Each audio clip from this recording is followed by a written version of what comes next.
The hammer fell with a sound that split the afternoon open. Marble burst into fragments, scattering like shards of bone. Pigeons tore through the air, startled into flight, and the quiet square of St. Mary's Hollow filled with screams.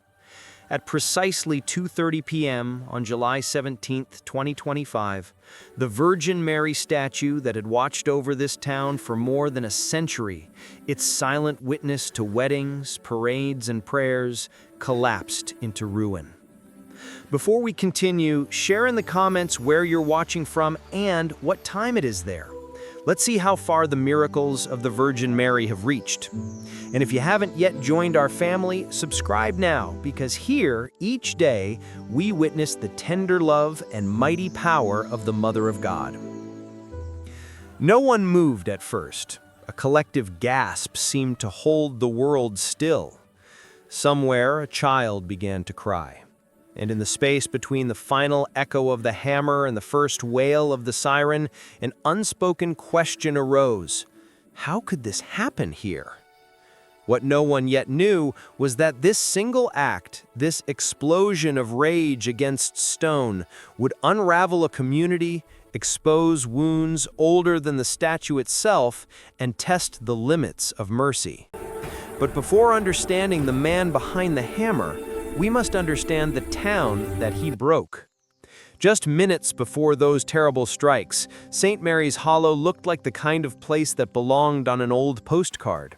White clapboard houses stood beneath arching oaks, their porches lined with rocking chairs and flower boxes. Children's laughter floated from the baseball diamond beyond Main Street, where summer heat shimmered off the bleachers. At the town's heart stood the square, its fountain whispering under the flagpole, and beside it the marble statue known as Our Lady of Mercy. Since 1919 she had stood there, raised by survivors of the Spanish flu, who swore that the Virgin's intercession had carried them through that season of death.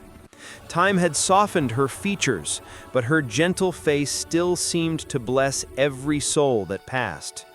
Each morning, retirees paused in their walks to cross themselves. Newlyweds posed at her feet for their first photograph as husband and wife. Every Thanksgiving, the townsfolk gathered around her, hands joined as hymns drifted into the cold air. To Mrs. Henderson, a 76-year-old widow, that statue was more than stone. It was a bridge to her late husband. Every Friday, she placed a small bouquet of daisies beneath Mary's feet. "It's how I send love to him," she would tell curious children, through her hands. To Mark Riley, the town mechanic, Our Lady of Mercy was a reminder to breathe. "When business gets rough, I sit in her shadow and remember life's bigger than unpaid bills." And even to Emily Moore, a 17-year-old Muslim girl whose family had moved to town years before, the statue offered quiet solace. After failing to make the varsity basketball team one evening, she had sat beneath her folded arms one evening, staring up through tears until the stars appeared. "I don't share their faith," she later confessed to a friend, "but something in her face made me feel less alone." For outsiders, the statue might have been just marble weathered by rain and time. But for St. Mary's Hollow, she was memory, unity, and faith carved in stone. And then came Daniel, the man who would one day destroy her. For 15 years, Daniel had lived what many would call the American dream. He'd come from Morocco at 30, 3 suitcases rattling, wrenches in one, his mother's frayed prayer rug in another, dreams still sealed in the third, humming faintly with homes he'd never see again. With his wife Laura and their 2 children, he built a life from the ground up. He opened Riley and Moore Auto, a small repair shop on Main Street, alongside his business partner and friend Mark Riley. Mark, a lifelong Midwesterner, liked to joke that cars don't care where you're from, only if you can fix them. And Daniel could fix anything, with patience, precision, and a quiet pride that made customers trust him instantly. The Moores blended seamlessly into town life. Laura taught Moroccan cooking at the community center, her dishes perfumed with saffron and cinnamon. Emily excelled at school, cheering from the sidelines on Friday nights. Their youngest, Jacob, played Little League on the same field where generations before had learned to swing a bat. At Thanksgiving, the Moores nodded approvingly. They're part of us now. That's what America's supposed to look like. Then on an October morning in 2024, Daniel's phone rang, and with it his world cracked. His brother's voice trembled through the line from Casablanca. Mama's gone. She had died quietly after months of hidden illness. She hadn't wanted to burden them. Daniel dropped the wrench he was holding, oil splattering across the floor. "She wanted to see me one last time," he whispered, collapsing onto the workbench. "And I wasn't there." Mark put a hand on his shoulder. "She knew you loved her, Dan." But Daniel shook his head, tears streaking through the grease on his face. At the funeral in Morocco, his brothers stood stiff, their eyes hard. One muttered, "The American forgot his roots." Daniel returned to Missouri feeling like a ghost between two worlds, too foreign for one, too changed for the other. Even the streets of St. Mary's Hollow seemed colder. The statue of Mary that he once passed without thought now seemed to watch him unblinking, as if demanding an explanation. He stopped greeting customers with his usual grin.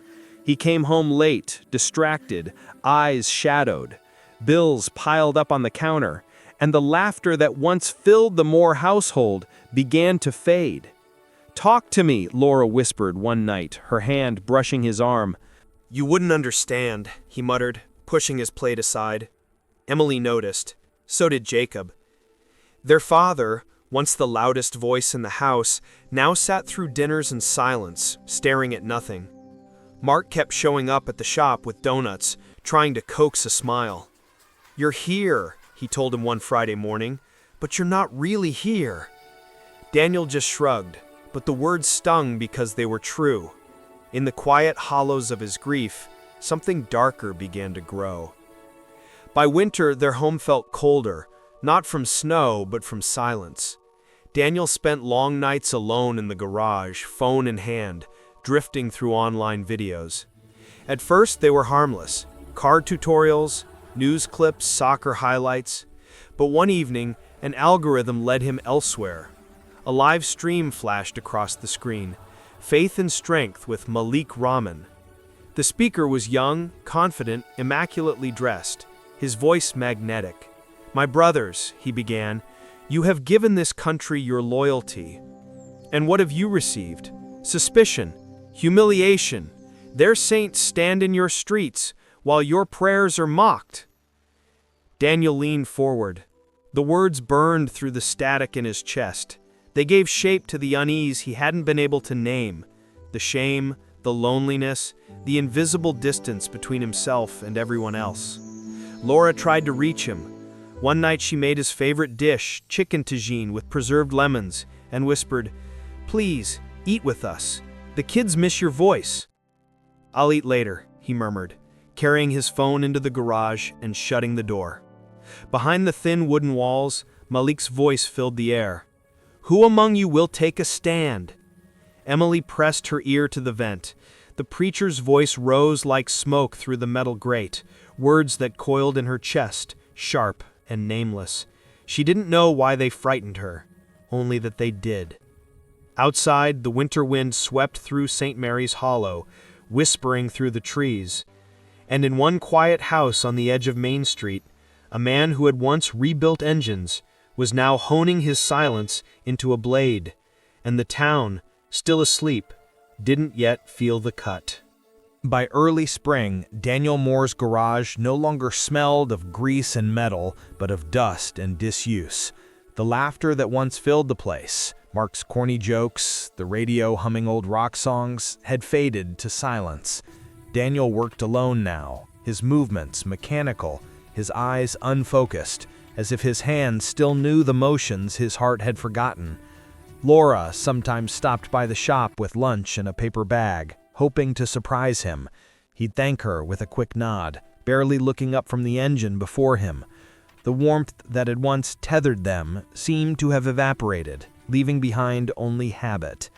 At night, Malik Rahman's broadcasts still threaded through the walls, low and steady, like a pulse under the floorboards. You work, you serve, you stay silent, and they thank you with suspicion. When will you rise? Malik's words clung like engine oil, slick, stubborn, impossible to scrub away. Daniel began to hear them even in silence, in the hum of the refrigerator, in the tolling of the church bells, in the clank of his wrench. They became part of his blood rhythm, whispering of injustice, of unseen chains. And for a man who had begun to feel invisible, that whisper was comfort. One night, Laura found him sitting at the kitchen table, staring at his phone long after the screen had gone dark. "You're scaring me, Daniel," she whispered. "You look at us like we're strangers." He blinked, as if waking from a trance. "Maybe I am," he muttered, pushing the chair back. The legs scraped against the tile, a sound sharp enough to make her flinch. Emily heard the exchange from the stairs. She had started keeping her distance, afraid to provoke the man who used to tell bedtime stories about his childhood in Casablanca. Now his stories were gone, replaced by silence and the blue shimmer of a screen. That night she wrote in her journal, "Someone else moved into my dad's skin. The hands that once braided my hair now gripped the phone like a lifeline to somewhere darker." Mark Riley noticed the change too. When he stopped by the shop one Friday, he found Daniel sitting in the dim light, staring at a cracked photograph on the wall. The two of them on opening day of Riley and Moore Auto, grinning like brothers. "Hey," Mark said softly, "the fair's this weekend. You and the kids coming?" Daniel shook his head. "Crowds. Too much noise." Mark leaned against the workbench. "You used to like the noise. You were the loudest guy there." "People change," Daniel replied without looking up. Mark frowned. "Not like this." He wanted to say more, but Daniel's eyes, hollow, distant, made him stop. There was something in them that hadn't been there before, something unreachable. Outside, life went on. The baseball field was alive again with spring games. Neighbors trimmed hedges and planned Easter picnics. But inside the Moore household, the air had turned heavy, full of things unsaid. Jacob asked one evening, "Mom, why doesn't Dad come to my games anymore?" Laura smiled weakly.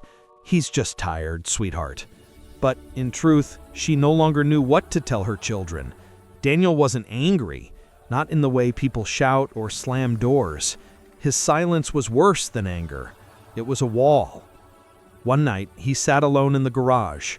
Malik's face glowed faintly from the phone screen, lips moving like a flame behind glass. "You think you belong here? Look around. Their symbols rise in every street, while you hide your faith in the shadows. The Virgin watches over them, but who watches over you?" Daniel's jaw tightened. In his mind, the statue's serene face rose out of the darkness, gleaming beneath the town's streetlights.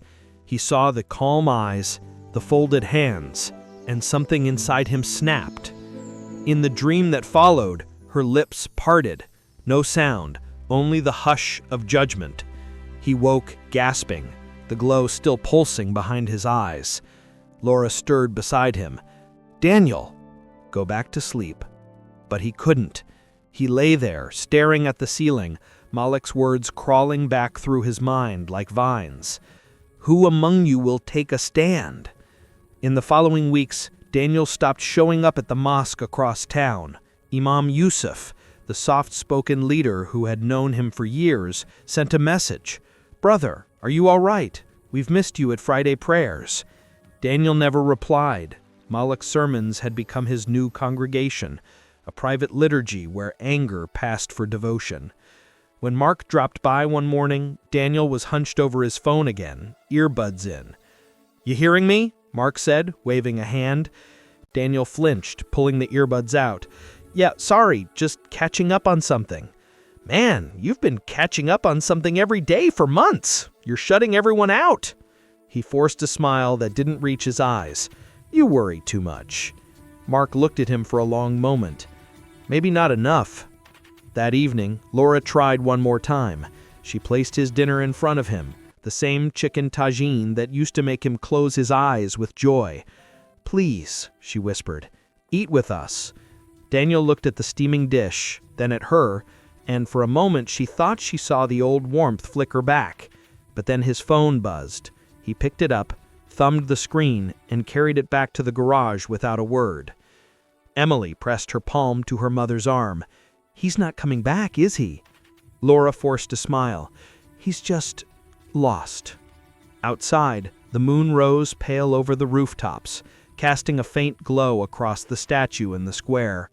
Mary's marble face shimmered under the streetlight, serene, untouched, eternal.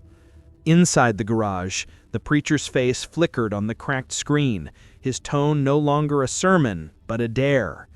"Their symbols mock you. Their saints rule your streets. When will you strike the silence?" Daniel stood motionless, breathing hard, the hammer on his workbench catching the light like something holy. He pressed his forehead to the glass. "Forgive me," he whispered, "for what I have to do." The sun hung heavy over St. Mary's Hollow that July afternoon, a thick, humming heat that made the air shimmer above the asphalt. Main Street slept through the lunch hour. Shops were shuttered, children kept indoors.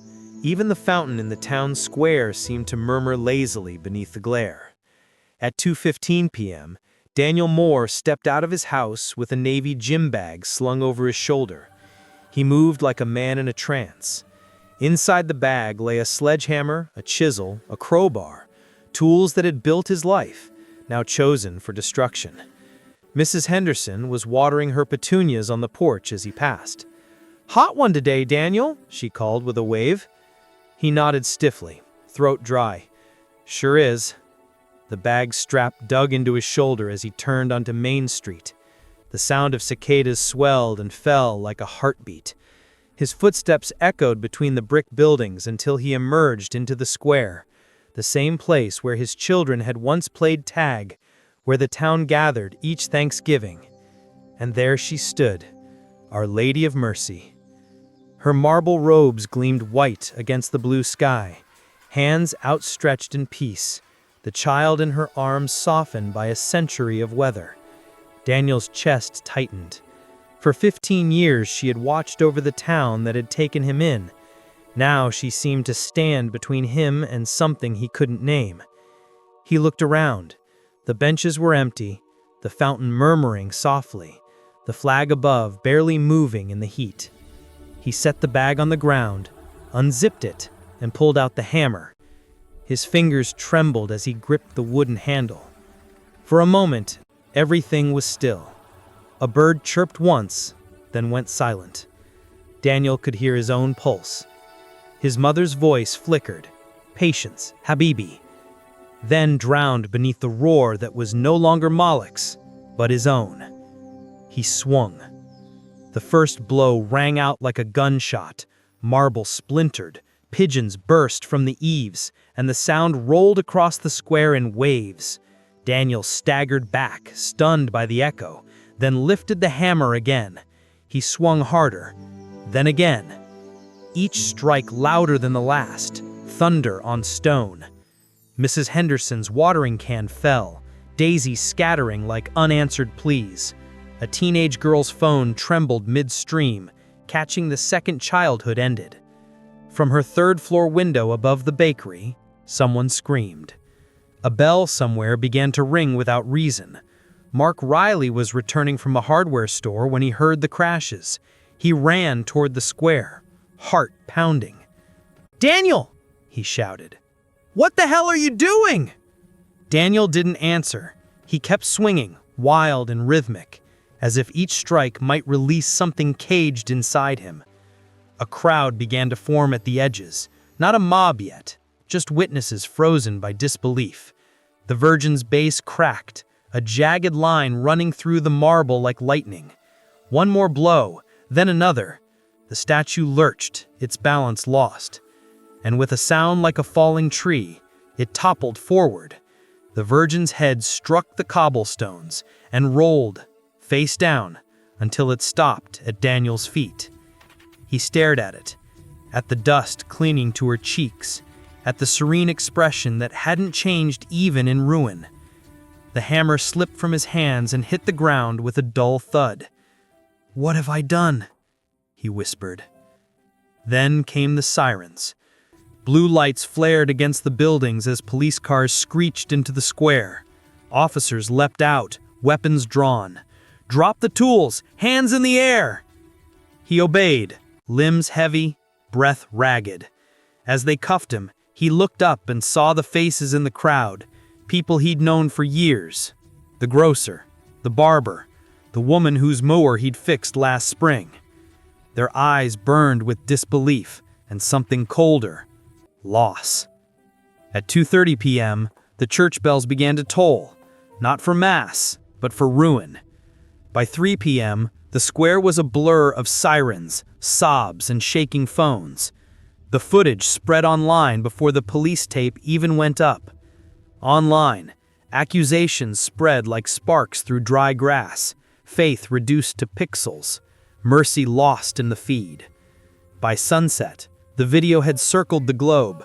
Commentators argued, politicians condemned, and strangers picked sides with words sharper than any hammer.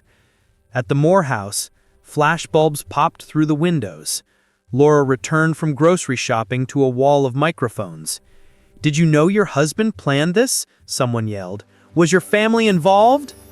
"No," she stammered, clutching her bags. "Daniel would never." But her voice broke before she could finish. Upstairs, Emily's phone buzzed non-stop.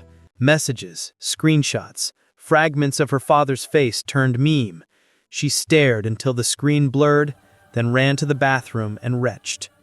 At the garage, Mark sat at his workbench, head in his hands. Customers were canceling, accusing him of harboring a monster. A woman slammed her keys on the counter. "How could you work with someone like that?" Mark's throat tightened. "He was my friend," he said softly. "I didn't know." That night, the small mosque across town glowed faintly under police lights. Imam Yusuf gathered his people. "Brothers and sisters," he said, "what Daniel did was wrong, against both our faith and our humanity. We must not answer violence with hate." But some younger men whispered, "He wasn't wrong about everything." The imam's reply cut through the murmurs. Pain does not give permission. For St. Mary's Hollow, it became a scar that would never fade.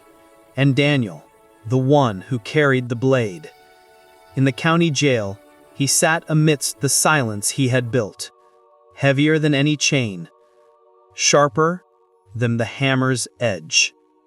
Morning bled slowly into the town the next day, gray and hesitant, as if the sun itself were unsure whether to rise over St. Mary's Hollow. The statue's remains still lay where they had fallen, ringed by police tape that fluttered in the breeze like torn ribbons. A thin layer of dust clung to everything, the benches, the fountain's rim, the cobblestones, as if the whole square were holding its breath. Father Thomas arrived before dawn. The priest's old sedan pulled up beside the barricade, its headlights cutting through the mist. He stepped out quietly, his black coat buttoned to the throat, and approached the wreckage. For a long time he said nothing. His breath hung white in the cold air as he knelt beside the broken face of Mary. He brushed away a layer of dust with the back of his sleeve. A small fragment of marble, the corner of her veil, broke loose and fell into his palm. He closed his fingers around it and whispered a prayer that caught somewhere between grief and duty. By sunrise, a few parishioners had gathered nearby. Mrs. Henderson stood among them, clutching her rosary so tightly that her knuckles had gone pale. A man in work boots muttered, "Shouldn't they clean it up? My kids don't need to see this." Father Thomas turned, voice low but firm. "Not yet. Let it speak a little longer." At the edge of the crowd, reporters whispered into microphones.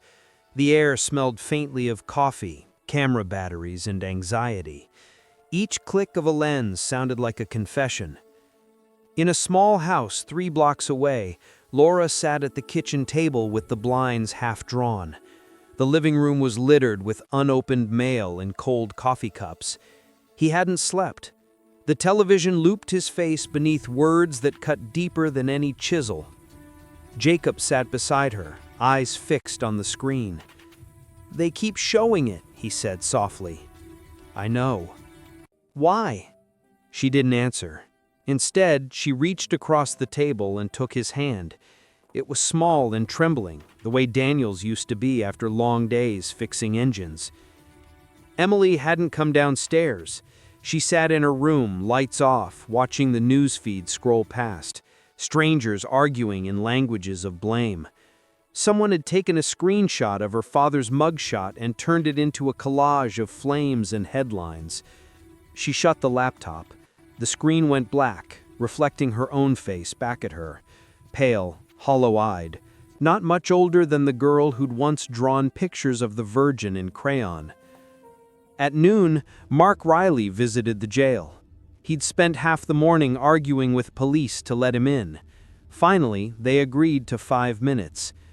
Daniel sat behind the glass, orange jumpsuit stark against his skin. His beard had grown uneven, his eyes sunken but strangely calm. "Why, man?" Mark's voice cracked. "I keep running it over in my head and none of it makes sense. You, of all people, you loved this town." Daniel looked up. "Maybe too much." "What's that supposed to mean?" He leaned closer, his cuffed hands resting on the table. "You fix things long enough, you start to see where they're already broken." Mark swallowed. "You think smashing a statue fixes anything?" Daniel's gaze wavered. It wasn't about fixing. It was about being seen. "By who?" He hesitated, then said softly, "By God. By anyone." For a moment, neither spoke. The hum of fluorescent lights filled the space. Finally, Mark exhaled and pressed his hand against the glass. "I still see you, brother, even now." Daniel looked at the hand but didn't lift his own. "Then pray you forget me," he whispered. When Mark left, he stepped out into the sunlight and stood there, blinking hard. The town square bells began to chime the Angelus, and for the first time in years, he bowed his head. Meanwhile, at the parish hall, Father Thomas gathered volunteers to discuss what to do with the broken statue. Some wanted to rebuild, others to melt the pieces and start anew.